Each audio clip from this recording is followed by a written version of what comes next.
Keys to the City podcast.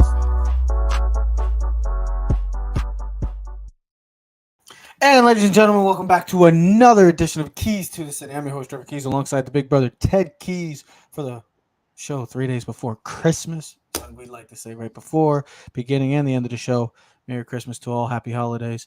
Everybody stay safe and hopefully enjoy that brutal cold up in the north.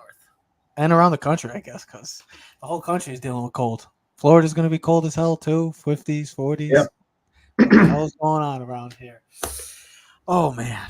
But yes, you can check out Keys to the City on Twitch, YouTube, and Facebook for live shows. And on streaming, you can check out at Spotify, iTunes, Google, and Amazon at Keys to the City. So we're just talking about the bad weather. And we were just talking early in the show, early in this week, we talked about how odd of a season it's been from the standpoint of the Monday Night Football game was between the Rams and the Packers. Heading into the season was supposed to be a huge possible NFC title preview game. Oh, now we look at it.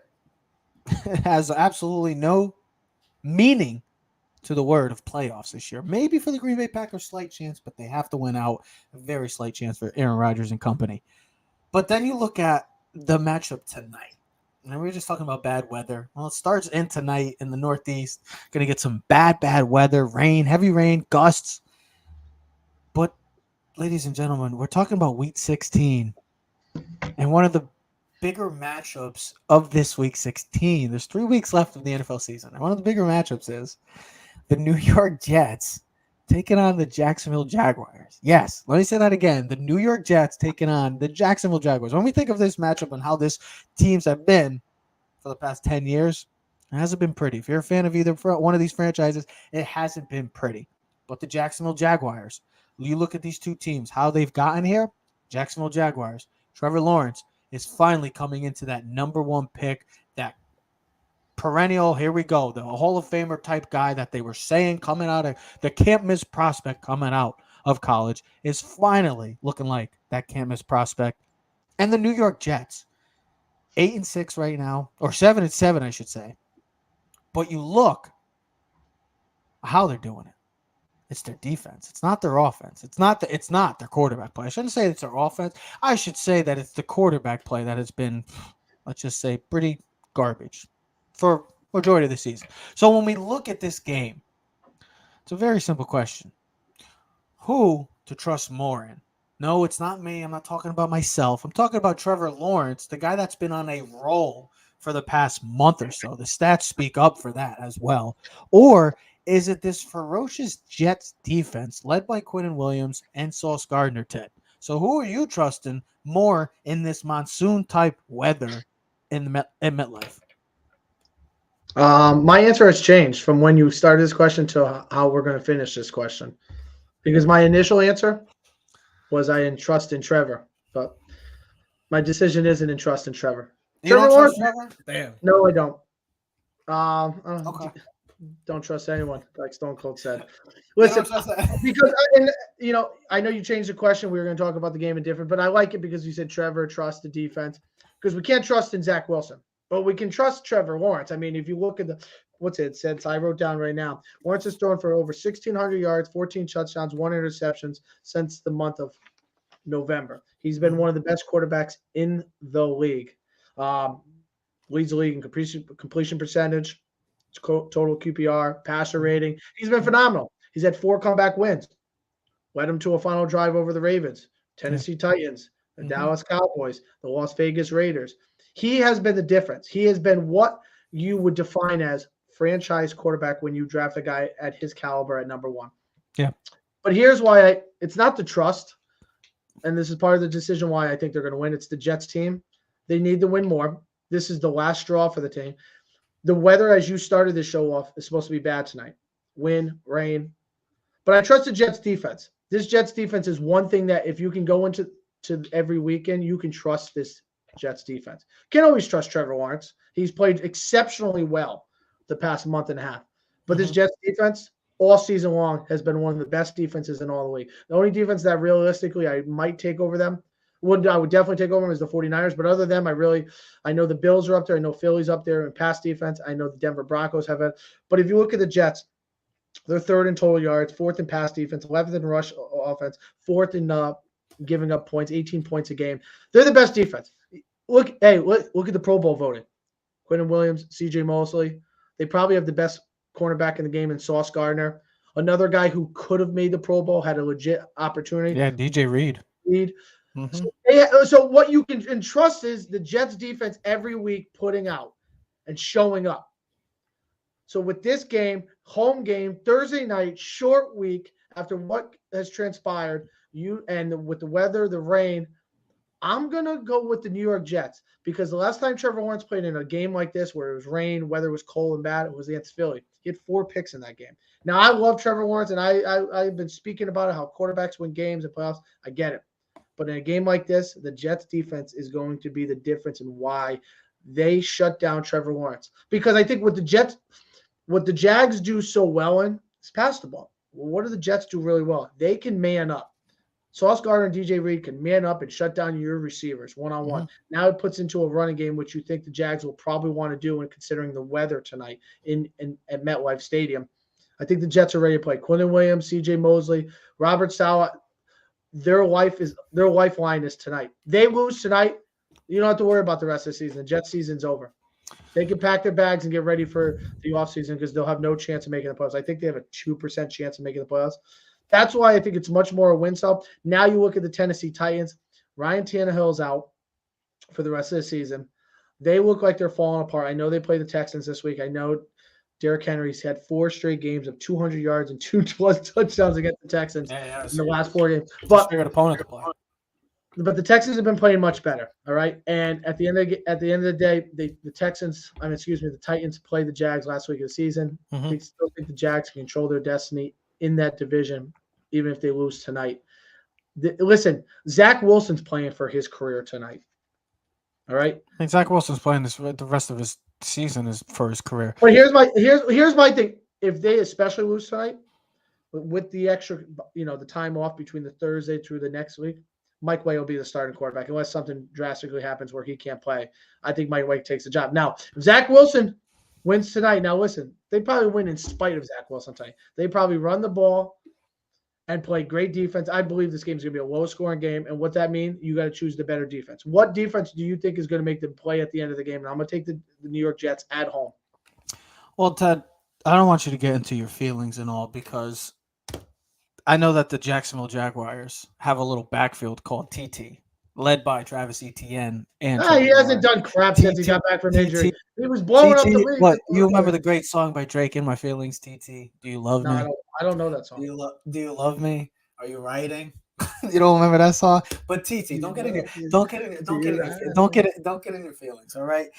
My thing is, do you really think I'm going to put a question like this out and not go with the name Trevor? Do you really think I'm going to go against the name Trevor? I am. Of course I would. But your name is Teddy. Your name's not Trevor. Do you really think I'm going to take and pick against the name Trevor? Never in a million years. But here's the thing why I said the word TT. Because they also, this is when you just said it too, Ted. You're going to have to run the football. And Travis Etienne is going to have to play a big part in this game. I even think that Evan Ingram, who has emerged as, what a pickup, a cheap deal, 1-year deal for the Jags, and he's emerged as one of their favorite target, Trevor Lawrence's favorite target. That is a guy that's going to have to be heavily involved. Now, I know the absence of number 1 pick Trayvon Walker for the Jags is going to be a big loss for them because he has been playing well too throughout. You think of all these edge rushers, Kayvon Thibodeau, Aiden Hutchinson, and Jermaine Johnson. I know he's been dealing with injuries, but he was playing well before injuries. And Trayvon Walker, man, that's a stout edge rushing class. And it was supposed to coming into the season, and it's been. But I gotta go with my boy Trevor Lawrence. He is finally emerging. Last year, I know how we like to bash him and all this stuff in the sense of because he was the number 1 pick. But you just got to look at the situation that the Jacksonville Jaguars were in last year. It was a debacle from the beginning with Urban Meyer. It was just awful from the hiring of a coach that with Iowa, that a lot of controversy around that, to him kicking his players, to him sticking a finger up a girl like at a bar. Like it was just a disaster. He just groped her butt.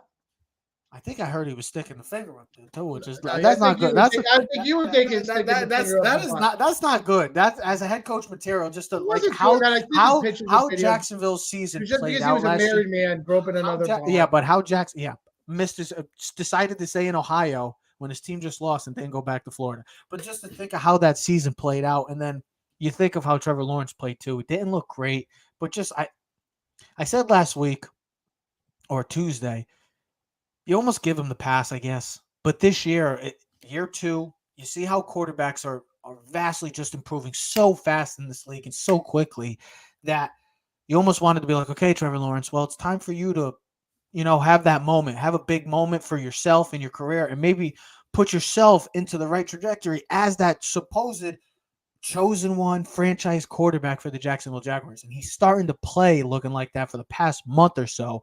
It's going to be a huge test. It's Thursday night, prime time. If you got Amazon Prime, more power to you. If you don't, I know. Damn NFL. Damn NFL. More money in their pockets. Like they Well, you don't, like saw they the need it. NFL ticket, Like they it need it. just Like got they don't. sold to YouTube TV. Yeah, I saw that. But like they don't need it anymore. I'm going to go with my boy Trevor Lawrence because his name is Trevor. I know the Jets defense has been great. I get that. I just don't have any trust in Zach Wilson. And he doesn't. I have no trust in that sense that he's awful in normal weather conditions. They're supposed to get, so game time temps, 46 degrees, it's going to be colder. 100% chance it's going to be colder, they said. Supposed to get warmer as the night goes on in MetLife Stadium. Well, I was reading something. 46, 100% chance of rain from 8 to 11. And then we're talking possibly 30 to 50 mile per hour gusts. This man can't even pass off a little dink and dunk to his running back in the flat. No. How the hell do you think this guy's going to do? This game look, you're going to have to still score. I get that the weather's going to play a part. I get that. You're still going to have to score. Trevor Lawrence, I'm taking my trust because he is finally emerging into the guy that we all proclaimed him to be since coming in to Clemson. Not even just the NFL, coming into Clemson. And I'm going to go with my boy Trevor Lawrence. That's what I'm going to do. I know the Jets defense is stout, but if I'm taking the trust, it's crazy to even think that right now, week 16, 12-22, actually, I should say, 3 days before Christmas, that one of the bigger matchups in week 16 is the Jacksonville Jaguars versus the New York Jets. Well, I mean, hey, listen, there's so many fascinating what this year has brought. Well, here's the thing. It's a playoff. It's a meaningful playoff game for both teams. The division for division Jacksonville, and then wild card for the Jets. Well, not even that. Here's the other thing, and we want to. You got to speak about this. This was the number 1 and 2 pick last year in the NFL draft. I get it. Yeah, I get it. Listen, Zach Wilson beat him last year. Trevor Lawrence late in the season in December when these two teams played. Actually, Zach Wilson actually kind of had a better game. But like you said before when we were talking about it, you kind of almost like redshirt. It's a whole nother stratosphere. Yeah, just because, listen, you see the difference of what Trevor Lawrence in year 2, he's taken that next step. Doug Peterson, they've got some players. They surrounded him with Christian Kirk. Travis Etienne is now healthy. But here's the thing. This Jets defense, man, if there's one thing you can account for is them showing up to play every week. They have the defensive rookie of the year in Sauce Gardner, which should actually be up for at least player of the year. He's played that good. Mm-hmm. Him and I think Patrick Surtain are the best 2 corners backs right now in all football. I don't think there's a question about that. Think about that. That's in the past 2 years. Patrick Surtain was in that class too last year. He was the ninth pick last year. I mean, that class. That 2015 class, if you just look at the stars, super. Because I said they did the top 15 of the 2020 draft. I got it. So when you just think of the stars in that class, like Trevor Lawrence, Justin Fields look like he's going to be a star.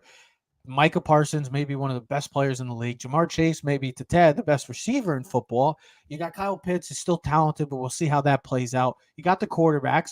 You got Rashawn Slater, Penny Sewell, who's emerged as a great left tackle in this game. J.C. Horn and Patrick Surtain have been great corners since coming out. And then, Devontae Smith, Jalen Waddle. I mean, what a class. Yeah, the New York Giants managed to take Darius Toney out of all of them. And there's probably a couple other guys that we're not even mentioned, but Creed Humphrey is one of the best centers in football. He could have been. Trey Smith, one of the better left tackles in football, playing for the Chiefs. You mean no? He plays right guard. The one that fell guard for Trey Smith. Tennessee. Yeah. He's been excellent too. That's a fascinating class. I would love to see how that I guess we still got to wait for the Trey Lance experiment. But that quarterback class, Well, that was even like supposed to be. Mac Jones. Yeah, Mac Jones has been led his playing team all to- right. And then it's just crazy to think in 2 years what that class has produced in Well, I this mean, league right now. let's see what I mean. We're just looking at it right now. I'm going with Trevor Lawrence. Ted's going with the Jets. So that's how you. I guess you obviously know now who we're picking for tonight's game. If it doesn't I mean, make a little more clear. Najee Harris, Najee was in that class too. Najee, Christian Darrisaw, one of the best Oh, tackles in the yes. game. Travis Yep. Etienne. Mm-hmm. I mean, There's Elijah let's just say Tucker. Flair Tucker's a beast too. To say the least, this looks like this class. I mean, is hey, producing. listen, Tyson Campbell, the cornerback from Jacksonville, Elijah Moore, bang bang, 1 and 2. Those guys will both be playing. To say the Javon least, Holland, Javonte Javon Williams. To say the Landon least, this Dickerson. class is producing stars in this league. Oh, there's so many. I mean, you All got from Guy Easy Olare from the Giants, Asante Samuel Jr. There's so many guys. I know we can go on forever about the class because it's that we can go on forever, baby. It's producing like no other so far early on in their careers. Well, let's get over to the other New York football team and a team that just came off a huge victory last Sunday night over the Washington Commanders. Well, the other team that they're playing this week came off the greatest comeback in NFL history. So, Ted, when you look at both of these teams and both of these teams, the Vikings, they're going to the playoffs. The Giants, they look like the Giants are going to the playoffs. The Giants look like they're going to. I mean, yeah, it's always like with the Giant games. It's always like you got to wait until the clock hits triple zeros. For me, I just need to see one more victory. One more victory will solidify Big Blue's postseason appearance. It's crazy. Yeah, absolutely. But when you think of this matchup, it's very simple. It's the heart of Big Blue versus the talent of the Minnesota Vikings. And I'm not talking about the defense. I'm talking about that offensive weaponry that the Minnesota Vikings have. Led by Kirk Cousins, Justin Jefferson, who's the best player, maybe the best player in football this year, best receiver by far, Dalvin Cook, KJ Osborne has emerged as a stud in this league, Thielen. Hawkinson, did you say Hawkinson? No, I did not. Hawkinson as well. The weapons that are all on this team. Christian Darrisaw, one of the better left tackles in the game. And Kirk Cousins, as much as I don't give him credit, he made the Pro Bowl. I mean, listen, I don't know what that's saying because the NFC in general doesn't really have stellar quarterbacks. I mean, really, Aaron Rodgers, Tom Brady, they've fallen off. Kyler Murray's hurt. Matthew Stafford's been hurt. Dak has been hurt, missed games. So when you really look at it, there really hasn't been any stellar quarterback play other than Jalen Hurts in the NFC. I mean, Jared Goff probably should have made it over Gino or Kirk Cousins. Maybe. I mean, he's had that type of season. And let's get back to it. Let's get back to this game. Will the heart of the Big Blue Giants that came off the huge victory last week? Both teams coming off huge victory, so we're going to see how these teams react going into this game. Christmas Eve, 1:00, huge stakes for both teams. Seeding wise for the Vikings, seeding wise and playoff hopes for the New York Giants. So will the heart defeat the talent? We talked about it a couple weeks ago on Thanksgiving when the Giants played the Dallas Cowboys, and the heart played it for majority of that game, but the talent was the ultimate deciding factor. So, Ted, are we seeing history repeat itself, or can the Giants ride high after that monstrous win on Sunday Night Football? We hope so. I mean, that's the goal going into every week. You're playing one of the best offenses in football. The one thing I will say is the biggest weakness is the Minnesota defense. So what we have to do is play ball control. We have to run the ball. What I was impressed with last week was the last 6-7 minutes of the football game when the Giants had a 5-point lead, they were able to run the ball with Saquon. And that's something that we have not been able to do. What you worry about in this game is if Minnesota jumps on the Giants because we don't have the weapons to catch up, right? But we can play ball control. We can mash and pound them. I like our defense. I really do. It stinks that we still don't have the weaponry in our secondary to match up. And listen, I'm going to give it to you. Justin Jefferson right now is the best receiver in football. His stats really speak it. 111 catches. He's got over 1,600 yards. He's got 7 receiving touchdowns. Listen, he's been the best and most consistent receiver in all. Offensive player of the year coming. Offensive player of the year coming. I mean, he's been stellar. It might be back-to-back years. Cooper Kupp last year and this year. Justin Jefferson. I mean, he's probably going to break. Unless Tyreek Hill has a big thing, which I don't see because they don't throw him the ball as well. Like Justin Jefferson everything runs through him. It used to be the Dalvin Cook show. Everything runs through Justin Jefferson. He's the main guy. If you look at Wink Martindale's press conference, I don't know if you saw, they're like, he's top 2 in the league, but he's not 2. But he's not so 2. You're facing the best receiver in football, and to some, I mean, he's going to be, other than the quarterbacks, he will be the next closest to winning an MVP out of everybody in this league. He's phenomenal. We should honestly just call it the quarterback award. It's kind of like the Heisman Trophy. It's like and it's such a disrespect to everyone else in the league, because it's like, Cooper Kupp put up one of the best seasons ever as a receiver, and I don't even think he touched the Technically, if you just look from start to finish, it was the greatest season ever. I mean, for what he did in the postseason and then winning the Super Bowl, winning Super Bowl MVP. I mean, even the year before, Derrick Henry having over 2,000 yards. I mean, these guys are dominating. These offensive players, not named quarterback, are dominating this league, and they just don't get any credit. No respect. It seems like it's a slap in the face. Especially because Minnesota's got 11 wins already, and I would say that he's the main reason why they do. I mean, I said the other thing. The Giants got to hold Justin Jefferson to under 100 yards. And listen, the Giants got to play. You can only slow him down. I don't think you're going to be able to stop him. The Giants did a really good job last week against Terry McLaurin in the secondary. But the rookie kid from Penn State, Jahan Dotson, he had a good game last week. I believe he had 4 catches, 106 yards, and like a touchdown. And had that big play late in the game to set up almost the tie and drive. Like the Giants. The way I look at it is rush 4, play secondary. Don't let Justin Jefferson get the big play. What you got to hope and trust that Kirk Cousins will do what Kirk Cousins does and throw a bad pass. We get a short field. We run the ball. We control the clock. Daniel Jones doesn't turn the ball over. Here's my thing. Kayvon Thibodeau proved to me last week that he is going to be, at least the trajectory based on how he has performed week in and week out and getting better and feeling like he's getting his legs underneath him, that he's going to be one of those pass rushers. Next great giant pass rusher. Just say it. Next great giant pass rusher. I mean, honestly, how many great giant pass rushers? I mean, Michael Strahan, Hall of Famer, LT, Hall of Famer, O.C. Munoz, Justin Tuck. He's going to start entering that category where we talk about Parsons and T.J. Watt and Nick Bosa. He's going to start being in one of those contentious people. I mean, he had himself a hell of a game. Watch that guy. He was the best. He was the best player on the field. Has been one of the best D tackles. Leonard Williams, another great tackle. E.G. Alare. With the 4 of those guys together, they caused havoc last week. They got to do the same thing against Kirk Cousins. They got to run the football. Hey, listen, you and me, we did our picks. We're going to post them tomorrow. We both picking the Giants because we bleed blue. We entrust in the Giants. I also got some interesting stats. And the Vikings defense has been awful, as we've been talking about. They've allowed the most passing yards in the NFL, handing out almost 7.9 yards per attempt. 7 quarterbacks this year. Now, I don't think Daniel Jones is going to be adding to number 8 in this, but 7 quarterbacks have gone. I mean, if he does, good for him. I'm not knocking him for it. It's not a knock on Daniel Jones when I say that at all. It's just because of the lack of weapons that this team has. 300 yards passing. 7 quarterbacks have done it. Jalen Hurts, Josh Allen, Kyler Murray, Jared Goff, Mike White, Mac Jones, and listen to this last name, Teddy Bridgewater, had 300 yards against this team. So this defense has been awful. This offense has been great. The reason why I'm saying the Giants, I'm choosing it, and it's a big reason why that the Indianapolis Colts lost the game, is because we got a good coaching staff.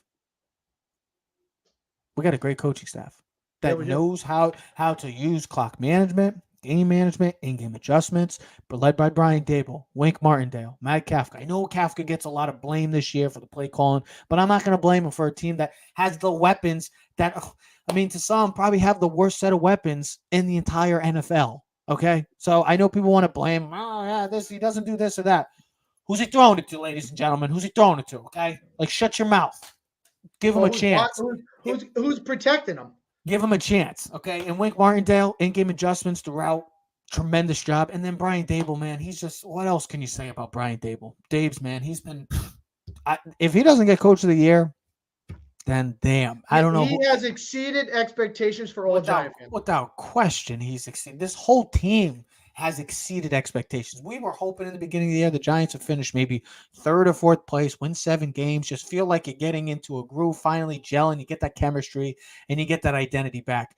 For them to be 8-5-1, specifically with the weapons that they've had on offense, the team overall. They don't got no superstars, maybe with Andrew Thomas and Saquon and the exception. Maybe Kayvon eventually by next year will be that superstar, but still, this is a team that doesn't have superstars like the Eagles or the Cowboys or the Chiefs or stuff like, or the Bills, teams like that. They don't. And for them to be 8-5-1, currently in the sixth spot, and an awesome and a great opportunity, it looks like, especially after last night's or last Sunday's results, for them to be in the position that they are, it's fascinating. And that's a big credit to the coaching staff. Again, the running game looked like it started getting back into its old self like it was early in the year. But I'm taking the reason why they will beat the Vikings. And I know the Vikings probably are a better team on paper, but the coaching is huge in the NFL. And the Giants have a great coaching staff with in-game adjustments, clock management, game management, making the right decisions. Daniel Jones, he's going to do his part. I mean, the man leads the league in 4 interceptions. I mean, the least amount of interceptions in the league. That's incredible for what a guy Daniel Jones has been proclaimed coming into the season and throughout his career. I'm going with the heart because you got to have the heart, and this team has a belief still. They might not go win a Super Bowl, ladies and gentlemen. I get that. But this team has a belief that they're in it for 60 minutes, and we are not backing down from any challenge that faces Big Blue. By the way, Darius Slayton, 10.2 yards per target and 15.8, almost 16 yards per catch. So he's been their number one guy. The Giants are going to have to get him heavily involved, run the football, try to protect Daniel Jones, get him involved in the running game as well, and just hope we could put some points and keep up with this team. Yeah, the defense just keep doing it. If you can get after Kirk Cousins, we know he ain't mobile in the pocket. You can get after him. And Justin Jefferson, you could only slow down. You could only slow down a team. You're not going to stop them. You're not going to stop them. Just can only slow a player. Listen, the Giants need this win more than the Minnesota Vikings. Last week they kissed. Oh, the Minnesota Vikings are playing for the top 2 seed. You don't know what Minnesota team's going to show up. Because we post on TikTok and other stuff, and people are like, well, "Why don't you have Minnesota?" I'm like, "Because they're not that good." They're like, "They got 11 wins." Good. They're not a good. They're the worst 11-win team. I don't care. I'm like, "Stop with your Minnesota love." Like, they're not good, bro. Like, they're like, I'm like, "What team are they better? Are they better than the Bengals?" Sorry, no. Are they better? Are they better than the Chiefs? No. Are they better than the Bills? No. Are they better than the Eagles? No. Because the Eagles, they might get to the divisional round. Depending on who they play, they might even lose in the first round. This could be a rematch in the playoffs right now. It could be. So this is a good stepping stone. And for fans, if you're a betting man, this game's going to be a lot closer than I think people expect. I think a lot of people think Minnesota's home, dome. Listen, they might be gassed a little bit from that game. You're coming down from a high. You're coming back with the greatest. And the Giants, I know the Giants had a big win, but like right now, every game for the New York Giants is big. More so. Yes. That's 100% true. Well, talking about betting odds and stuff, maybe the odds have changed drastically in that, was proclaimed maybe the biggest game of the year at the moment in an NFC showdown. But major news today. I still can't believe that's the biggest game they're talking about. Like it's the biggest game. It's Dallas. It's because they're like Dallas. The biggest game of the season. Dallas because it's Dallas and Philly has been Jalen great. Hurts is not playing, I know. We all thought this was going to, but now with the big news today coming out that front-runner, leader of the MVP clubhouse, Jalen Hurts, ain't going to be playing. But the good thing is they got a viable backup. Gardner Minshew was once a starter in this league. He's not a bad quarterback. I know he's not Jalen Hurts standards, but the big question is it's not Gardner Minshew because Gardner Minshew's just filling his shoes until he gets back, and that is Jalen Hurts. It comes down to one person in this entire game. Dak Prescott. We talk about quarterbacks all the time in the league. Dak Prescott. You got paid not too long ago, big bucks, to get paid like an elite quarterback. You've had your stats. You've been a great stat patter. I get it. You've led to your team to the playoffs. But with the talent that's on this team, for you to not have any great results, I should say, or Super Bowl results, or even NFC Conference title game results, that's on you, man. That's on you. And when we think of this game, will this victory actually matter for Dak and the Cowboys because of Hurts' absence? Because coming into this game, I still was taking the Philadelphia Eagles. And guess what? I'm still taking the Philadelphia Eagles too because I just think they're an overall better team from top to bottom. And I don't think Gardner Minshew I get it that Jalen Hurts is the leader of the MVP clubhouse. I get it that he's been playing top 5 quarterback play this year. But Gardner Minshew isn't like a major drop off. It's a drop off, but it's not a major drop off. So, Yeah, Ted, will the victory actually matter, knowing that Hurts is out and not playing? If Dallas won, would it matter more? Let me ask you this. I'll ask you in game. I'm making an in-game adjustment, in-game show adjustment. Would it matter more if Dallas blew them out? Like if they blew them out by three touchdowns. Listen, I don't think anyone gives a rat's ass what happens in the sense of blowout or not. But you don't think it would make it like, no, touchdowns? No, it doesn't matter. It doesn't matter if they win by 3 points or 1,000 points. What's going to matter is if they win the game. That's what's going to matter. Because like you started the show off, Dak, you got to prove it, bro. And of course, it sucks because both of these two teams, both times they had to play, of course, Dak wasn't available in the first one, and now Jalen Hurts isn't available. So you really don't know who's better. And I think we understand the Eagles are a better team. Dallas has a very good chance of winning this game. What does Dallas do really well that the Eagles don't do well on defense? It's defend the run. What do the Cowboys do really well? They run the ball well. They have a two-headed monster in Tony Pollard, who just made the Pro Bowl, and Zeke Elliott. You know, Zeke is now more the pound and ground guy, and Tony Pollard's more the speed guy. You know, what we used to have in Thunder and Lightning. Mm-hmm. They have a really good offensive line in Dallas.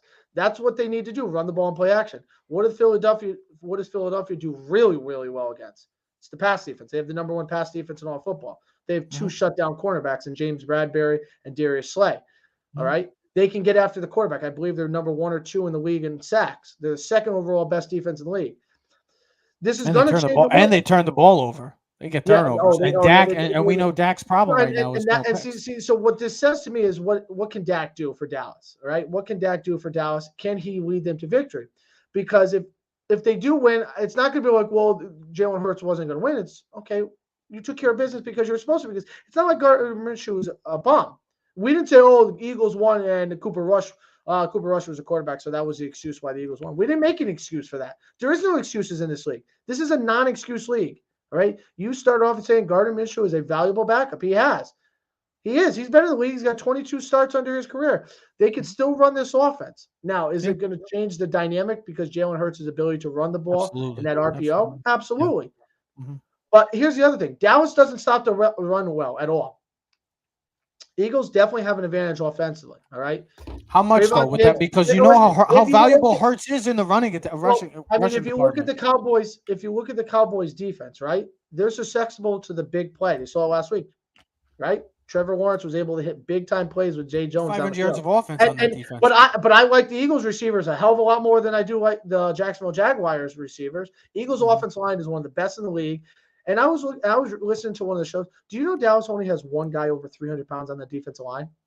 That defense is all built for speed. Who is it? They have one guy. I forget how to pronounce his name. I forget. It's a D tackle. He's like 330, 340. Everyone else is under 300 pounds. So they don't have any big guys to stop the run. So the Eagles can pound and ground them, run the ball, play action, keep the ball.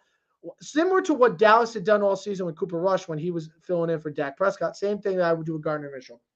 Run the ball, pound the ball. You have one of the best offensive line in football. Control the clock. Play action pass. You have a big time receiver in A.J. Brown.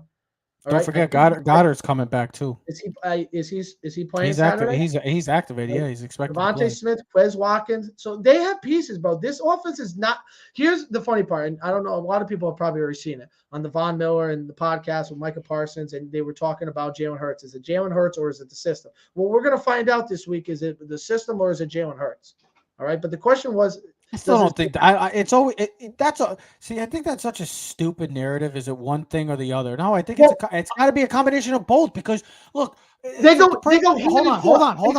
The perfect example is Brady. I get it. Everybody says Brady and the Patriots won that with that system. No, you gotta, like Ted just said, you gotta have that mesh. You gotta have that connection, that chemistry. Yes, you gotta have the quarterback, but you also gotta have the system. You can have a great system if you don't have a good quarterback. The results. If you have a great system, but your quarterback play isn't there, guess what? It's not going to mesh. Well, it's going to work. So it's going to be a problem. Line in football, you have a top 10 tight end. You have a top 5 or top 10 receiver, however you want to rank them. Some people put them in the top 10. Some people put them in the top 5. You have another young, great receiver in Devontae Smith, right? You have a very good offensive-minded coach in Nick Sirianni. So the expectation is you could just put anyone back there and they'll be successful. Probably right. But here's the thing. Would they have a one loss if somebody else was back there and not Jalen Hurts? If Gardner Minshew was a quarterback, would they still be one of the top teams in the league? Yes, but they'd have a couple more. Probably have like 3 losses. Listen, you have to have studs in this league. We've noticed that. All right. Yeah. Certain quarterbacks can carry teams. Certain quarterbacks can't. That's why they need supporting cast. But like you said, Joe Burrow wouldn't be as good as Joe Burrow if he didn't have Jamar Chase and T. Like, you got to have supporting cast. You got to have a good offensive line. All right. Yeah. They have it. It's a great combination. Dak, if you think about also Dak, the system. Hold on.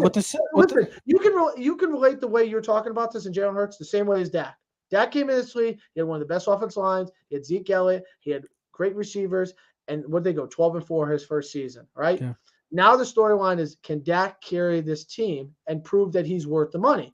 What stats say that Dak and the Cowboys following a loss, Cowboys are 7-1 following a loss the past 2 seasons. Dak Prescott has a 7-3 record all time against the Eagles. Listen, the division is pretty much wrapped up. The Eagles would have to lose the last 3 games of the season. Dallas would have to win out for the Dallas to win the division. I don't see that happening.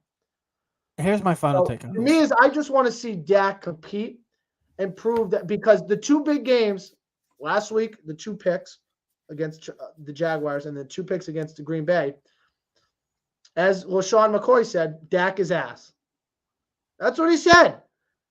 You've said it.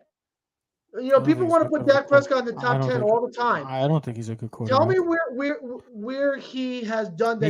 He's always been like he has been in Mississippi State. He was a good quarterback, wasn't a great quarterback. Couldn't excel in the big moments and couldn't get his team. He was at one point the number 1 team in the country. If people watch college football, there was a time in the world that Mississippi State was the number 1 team in college football when they came out with the college football first ever playoff rankings in 2015 or 14. They were undefeated. They were the number 1 team, and they ended up finishing 9-3 that year. Dak Prescott is who he is. Quickly on the system thing. Do you know why Jalen Hurts? Michael Parsons. I don't get why the Dallas Cowboys just talk. I don't get it. Maybe it's just because they fouled. Maybe it's I get it. Trev, listen, guys talk. If you and me are playing football, like the Kelsey brothers, and they talk about things. Like when a guy, if I'm Von Miller, I go to Michael Parsons. To make statements like what they said in the sense of like, what is he supposed to say? Here's the thing. I know, you're supposed to handle like a professional. Yeah, handle like a professional. I don't care if the questions. Ask them like a professional. The guy's going to possibly win the MVP, and you're saying, oh, it might be the system. Well, yeah, the system that Nick Sirianni put in place for Jalen Hurts to succeed. If it was his system, I don't know if Jalen Hurts works, but he found a system that worked for Jalen Hurts. Hence, why Jalen Hurts is succeeding. It helps that he added A.J. Brown. It does. It helps that they added pieces on the defense. But you also have to, and guess what? I know it wasn't great throughout some points last year. He went to the playoffs last year for a team that was supposed to be bad.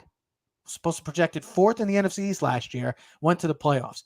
They put a situation, a system, a foundation in for Jalen Hurts to succeed, just like they did with Lamar Jackson, just like they do with Tom Brady, just like they do with Joe Burrow, Josh Allen, Patrick Mahomes. You got to put the system, the right system in for your quarterback's strengths. I don't know why I don't know why it's so hard for people to realize that, like, oh, he's just a system quarterback. No, it's because the coach put the system in for him to work out his strengths. And then surrounded surrounded him with talent. Do you think he's gonna put in a system that's gonna say, nah, we want you to suck and we want you to struggle?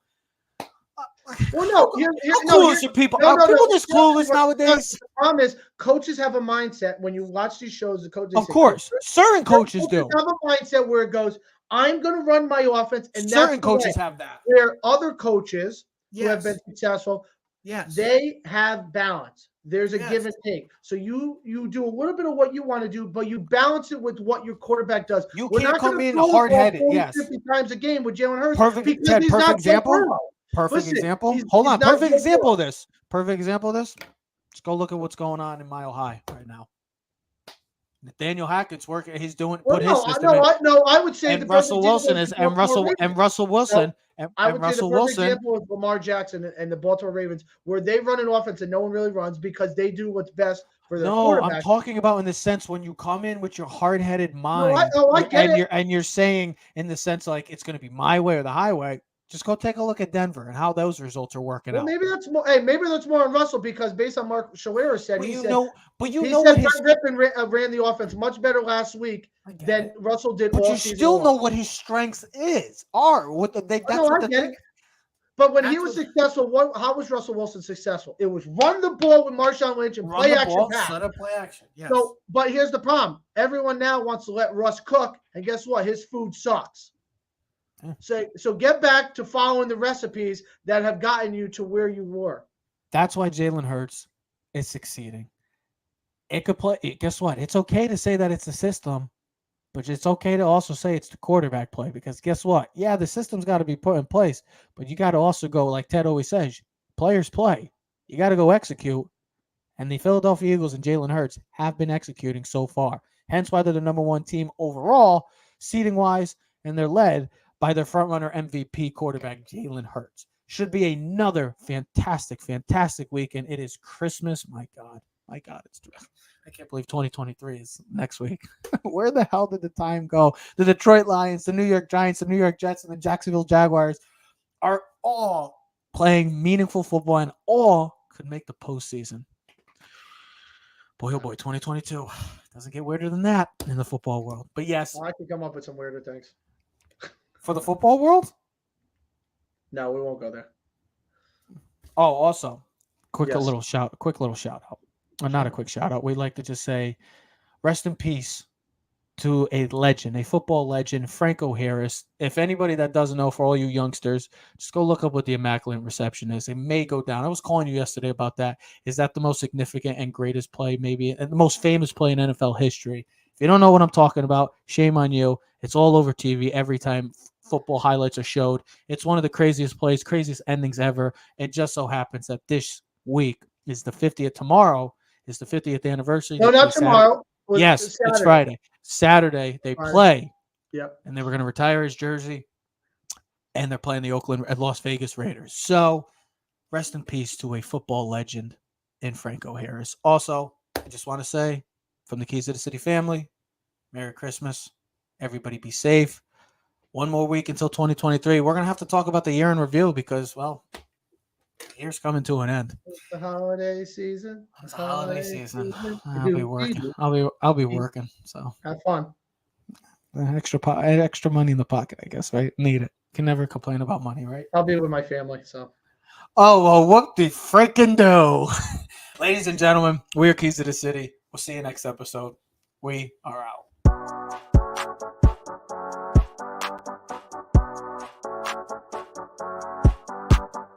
You are now in tune to the Keys to the City podcast.